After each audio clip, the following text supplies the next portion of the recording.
últimas horas dos condenados à execução em seu último dia na Terra.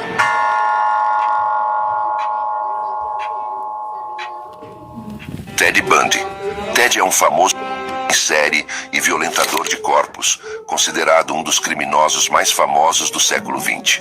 Entre 1974 e 78, Bundy se dedicou a abusar e tirar a vida de várias mulheres em diferentes lugares como Washington, Oregon, Colorado, Utah e Flórida. Em 79 e 80, Bundy enfrentou 2 julgamentos nos quais se representou a si mesmo, já que havia frequentado a faculdade de Direito por alguns anos e sabia como se comportar em um tribunal. Sempre parecia calmo, confiante e despreocupado durante o interrogatório.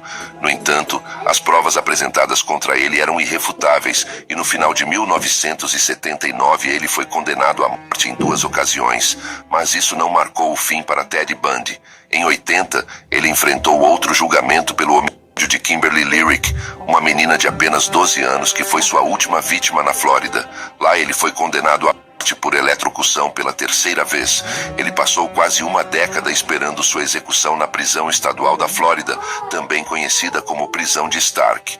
Como é comum com os condenados a terem sua vida tirada, Bundy tentou apelar sua sentença várias vezes. Enquanto continuava apelando, ele começou a conceder entrevistas. Nessas entrevistas, Ted falava sobre seus crimes e seu processo mental, embora se certificasse de falar na 3ª pessoa. Ele falava de sua carreira como ladrão e confessava que a maioria de suas propriedades de valor era roubada. Ele se deleitava com o fato de que se quisesse algo, saía e pegava sem pagar. É muito provável que essa mentalidade tenha influenciado sua decisão de violentar e tirar a vida de suas vítimas brutalmente. Quando decidiu a data da sua execução para o dia 2 de julho de 1986, Bundy decidiu que era hora de fazer uma confissão. Ele confessou a 2 investigadores que havia tirado a vida de 30 mulheres. Embora algumas pessoas acreditem que ele é responsável por atos prejudiciais contra mais de 100 mulheres, ele relatou como voltava a visitar os locais onde havia prejudicado as vítimas e realizava ações inaceitáveis com os seus corpos em decomposição, mantendo essa conduta por vários dias até que não conseguisse mais. Por mais chocante que pareça, essa não era a única prática condenável que ele realizava. Bundy também confessou que costumava cortar a cabeça de algumas das suas vítimas com uma serra de arco e levava as cabeças para casa como uma espécie de troféu. Após alguns adiamentos, a data da execução de Bundy foi marcada para 24 de janeiro de 89. Para a sua última refeição, não fez nenhuma solicitação especial e recebeu a refeição normal da prisão, que consistia em carne, ovos, batatas fritas e torradas. No entanto, ele perdeu o apetite e não conseguiu tocar na comida. Na sua última noite com vida, centenas de pessoas acamparam fora da prisão, comemorando e antecipando o seu falecimento. Dentro da prisão, Bundy aceitou o seu destino, então fez 2 últimas chamadas telefônicas para se despedir de sua mãe. As últimas palavras do famoso agressor foram: "Gostaria de enviar meu carinho para minha família e amigos." Ele foi executado por meio de eletrocução às 7h40, com pessoas presentes para testemunhar o acontecimento. Após a confirmação da sua execução, aqueles que aguardavam notícias em frente à prisão soltaram fogos de artifício e comemoraram após a execução de Ted Bundy.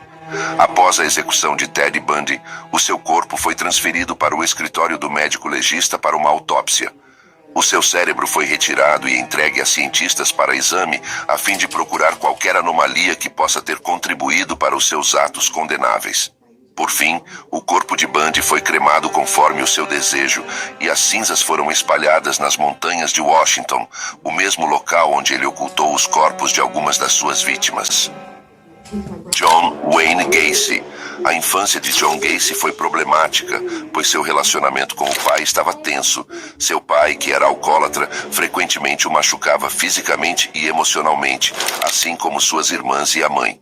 Crescendo, Gacy pode ter enfrentado dificuldades para compreender sua sexualidade, já que era atraído por homens, mas vivia em uma sociedade amplamente homofóbica. Diante desse desafio, Gacy decidiu se casar. Ele então se mudou para Waterloo, Iowa, onde a família de sua esposa possuía 3 restaurantes, e ele se tornou um gerente. A vida de John parecia perfeita até maio de 68, quando foi acusado de agredir de 2 meninos. Esse foi o início do caminho sombrio de Gacy, um caminho que eventualmente o levaria a um fim prematuro. Em novembro do mesmo ano, ele se declarou culpado de um crime de sodomia e foi condenado a 10 anos de prisão. Nesse mesmo período, sua esposa se divorciou dele e fugiu com seus filhos. Enquanto estava na prisão, John se tornou um prisioneiro comportado e, após cumprir 18 meses de sua sentença, foi libertado sob condicional em junho de 70. Assim que saiu da prisão, Gacy voltou para Chicago, onde nasceu, para recomeçar a vida. Ele teve sucesso em sua reinserção na sociedade. Fundou uma empresa bem-sucedida, se casou, frequentou a igreja e era conhecido por promover festas elaboradas. No entanto, um lado sombrio estava presente nele, esperando para ser liberado. O desaparecimento súbito de um garoto chamado Robert, em dezembro de 78, levou a uma investigação que resultou na prisão de John Gacy. Descobriu-se que Gacy estava atraindo jovens para sua casa, onde abusava deles e posteriormente tirava suas vidas. Gacy foi finalmente preso em 22 de dezembro de 1978, após o que confessou os homicídios de cerca de 30 ou mais jovens. Depois de ouvir a confissão, a polícia vasculhou sua casa e encontrou 26 corpos escondidos em um espaço abaixo da casa. O julgamento de John começou em fevereiro de 80 e ele foi acusado de 33 mortes. Ele foi considerado culpado das acusações de assassinato, bem como de agressão, e foi condenado à pena de... John passou 14 anos no corredor da morte no Centro Correcional de Menard. O isolamento que vem com estar no corredor da morte o levou a começar a pintar. Ele costumava pintar diferentes palhaços, caveiras, sua casa e pássaros. Suas pinturas até foram expostas e vendidas em leilões. Por mais interessante que isso possa parecer, essa não foi a única coisa que Gacy se interessou. Ele leu uma ampla variedade de livros de direito e acumulou o conhecimento necessário para apresentar diversas apelações. No entanto, seu conhecimento e apelações não foram suficientes para salvá-lo, pois em outubro de 1993, a data de execução foi marcada para 10 de maio do ano seguinte. No dia anterior à sua execução, Gacy foi transferido para o Centro Correcional de Stateville, onde a execução aconteceria. Gacy passou a tarde com sua família em um piquenique realizado no terreno da prisão, que seria sua última refeição. Gacy solicitou um balde de frango do KFC, uma dúzia de camarões fritos, batatas fritas, morangos frescos e uma Coca-Cola Zero. À noite, ele recebeu a visita de um padre católico que realizou os últimos ritos antes de ser conduzido para a câmara de execução. Enquanto Gacy se preparava mentalmente para perder sua vida, uma multidão se reunia do lado de fora do Centro Correcional de Stateville, aguardando sua execução. A maioria deles estava feliz que o reinado de maldade de Gacy estava chegando ao fim. Depois de ser amarrado à cadeira de execução, as supostas últimas palavras de Gacy foram: "Beijem minha bunda". O advogado presente argumentou que ele estava falando com um oficial da prisão. Gacy foi finalmente executado por injeção letal e seu corpo foi posteriormente cremado. Aileen Wuornos nasceu de uma mãe menor de idade que a abandonou com seus avós quando ela tinha apenas 11 anos. Nessa idade, Aileen já estava vendendo seu corpo na escola em troca de drogas, comida e cigarros. Desde então decidiu fazer disso uma carreira antes de se tornar uma assassina em série. Aileen tinha um extenso histórico criminal e foi presa várias vezes por diferentes motivos, incluindo roubos entre as idades de 14 e 22. Aileen testemunhou o pior que o mundo tinha a oferecer e, por isso, tentou tirar a própria vida 6 vezes, mas nenhuma foi bem-sucedida. Enquanto trabalhava como prostituta, Aileen desenvolveu uma sede de sangue e a desencadeou entre 1989 e 90.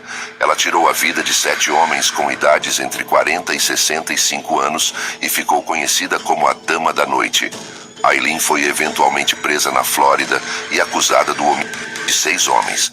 Durante o julgamento, Wuornos alegou que os assassinatos foram cometidos em legítima defesa, pois estava sendo agredida pelos homens. Embora tenha sido diagnosticada com transtorno de personalidade borderline e transtorno de personalidade antissocial, Aileen não foi absolvida. A acusação argumentou que ela cometeu os crimes por ganho financeiro. Até fevereiro de 1993, Aileen foi condenada à pena de morte 6 vezes por todas as vidas retiradas, exceto um.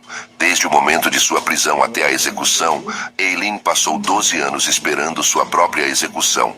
Sua estadia no corredor da morte foi marcada por altos e baixos, pois ela começou a fazer algumas alegações estranhas. Em 2002, ela acusou os guardas da prisão de adicionar saliva, urina e sujeira à sua comida. Ela afirmou que os funcionários da prisão estavam trabalhando duro para frustrá-la, a ponto de tentar tirar sua própria vida antes da execução. No final das contas, Aileen reclamou de uma longa lista de coisas, incluindo baixa pressão de água, mofo em seu colchão, algemas apertadas e muitas outras. Essas reclamações constantes sobre suas condições de vida podem ter sido uma tentativa de ter sua pena retirada ou de obter um perdão, mas seja qual for o caso, essa tática nunca funcionou. Nas semanas que antecederam sua execução, Aileen concedeu entrevistas em que afirmou que sua mente estava atormentada. Ela também falou sobre como se sentia em relação à maneira como estava sendo retratada na mídia. Aileen sentia que estava sendo injustamente retratada como um monstro e também estava sendo representada como uma tirana sem escrúpulos e sem consideração pela vida humana. Aileen foi executada por injeção letal em 9 de outubro de 2002. Em sua última refeição, ela não solicitou nada além de uma xícara de café. As últimas palavras que ela proferiu foram: "Sim, eu gostaria apenas de dizer que estou navegando com The Rock e vou voltar como no dia da independência com Jesus, 6 de junho, como na nave-mãe do filme Grande Mãe, e vou voltar, vou voltar." Aileen foi a segunda mulher a ser executada na Flórida desde a reintrodução da pena de morte em 76. Após sua execução, seu corpo foi cremado e suas cinzas foram entregues a seu amigo de infância, Don Botkins, que manteve a amizade com ela, apesar de seus crimes. Botkins levou as cinzas para Michigan e as espalhou sob uma árvore. Enquanto estava viva, Aileen adorava ouvir o álbum Tiger Lily de Natalie Merchant e solicitou que uma música do álbum fosse tocada em seu funeral, um pedido que foi eventualmente atendido. Barbara Graham. Barbara Graham, aos 22 anos, já estava trabalhando como meretriz, onde se envolveu com jogos de azar e o uso de substâncias ilegais.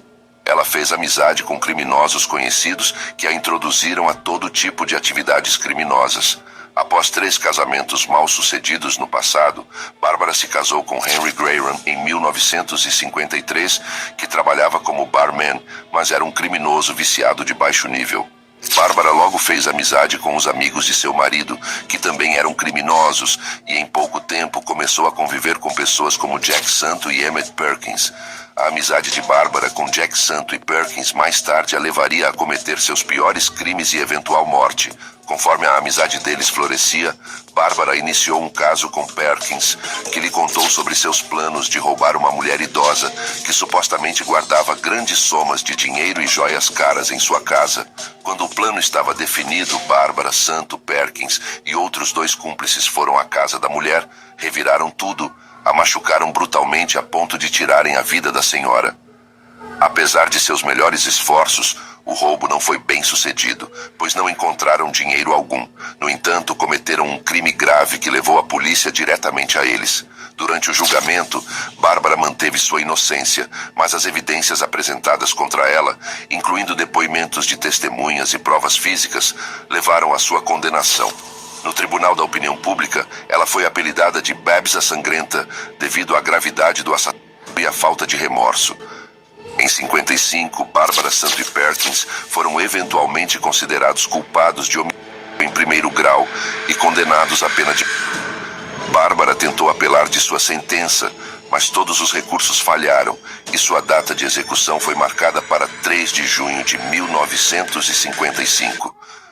No dia anterior à sua execução programada, Bárbara foi transferida para a prisão estadual de San Quentin, onde a execução ocorreria.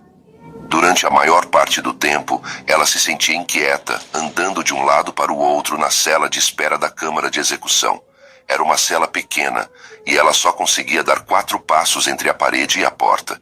Ela mais tarde recebeu a visita do diretor da prisão, que se sentou com ela e conversou de maneira calma. Parecia que ele sabia que ela estava aterrorizada e estava determinado a ajudá-la a se acalmar. Antes de deixar a cela, o diretor ordenou que os oficiais da prisão servissem a Bárbara quantos milkshakes de chocolate duplo ela quisesse. Segundo o que sabemos, Bárbara consumiu apenas milkshakes na noite anterior à execução. Na manhã de 3 de junho, Bárbara teve um café da manhã, que consistia em um sundae de calda de chocolate quente. Ela estava aterrorizada com a execução e era conhecida por expressar abertamente sua incredulidade sobre a situação. Sua execução na câmara de gás estava programada para as 10 horas, mas foi adiada até as 11h30.